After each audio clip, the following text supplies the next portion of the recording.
তৃণমূল দুনলা বন্দুক, আর এই বন্দুকের বিরুদ্ধে লড়াই করতে পথে নেমেছে বাম কংগ্রেস জোট। শুক্রবার আসানসোলের সিপিআইএম দলীয় কার্যালয়ে এক সাংবাদিক সম্মেলনে এই কথাই বলেন মোহাম্মদ সেলিম।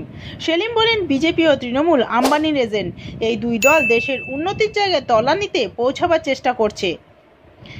সন্দেশখালী প্রসঙ্গে মোহাম্মদ সেলিম বলেন, আজ যারা সন্দেশখালী নিয়ে চিৎকার করছে তারা একসময় তৃণমূলেই ছিল। অন্যান্য রাজ্যের মুখ্যমন্ত্রী যদি জেলে থাকতে পারে, তাহলে পশ্চিমবঙ্গের মুখ্যমন্ত্রীর জেল হবে না কেন? অভিষেক বন্দ্যোপাধ্যায় প্রসঙ্গে তিনি বলেন, তৃণমূলের রাজত্বকালে ফুলে ফেপে উঠেছে অভিষেক বন্দ্যোপাধ্যায়ের লিভস অ্যান্ড বাউন্স কোম্পানি।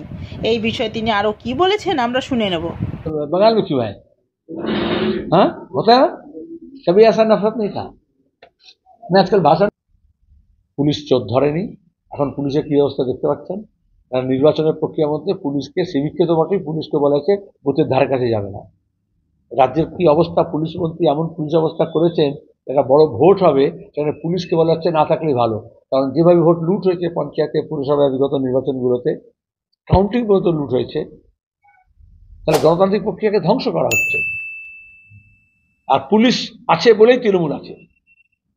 এই জন্য পুলিশকে যখন নির্বাচনের প্রক্রিয়া বাইরে রাখা হয়েছে, তৃণমূলী গুন্ডা মস্তানদের দাপটও কিছুটা কমেছে। আমরা চাই অবাধ, সুষ্ঠু, শান্তিপূর্ণ নির্বাচন হোক, লোকে শান্তিতে ভোট দিক, শান্তির জন্য ভোট দিক। সামনে রেখে বিজেপি প্রথমে লাফাল, এখন আবার ভাইরাল ভিডিও নিয়ে তৃণমূল লাফালাফি শুরু করেছে। ব্যাপারটা কি ধরনের দেখছে? এই লাফালাফি যার কারণে বাঁদররা করে, গাছের ডালে লাফালাফি করে। আন্দোলন কেন বলছেন? কি আন্দোলন করেছে বিজেপি?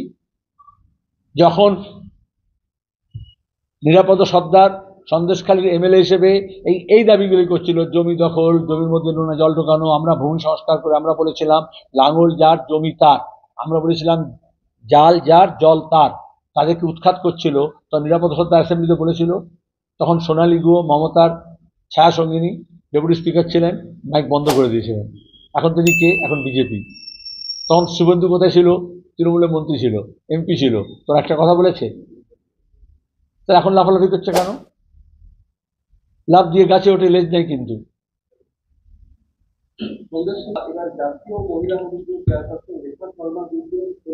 আমার মিডিয়াগুলো দেখে হাসি পাচ্ছে। আচ্ছা, সন্দেশখালী কি একদিন হয়েছে?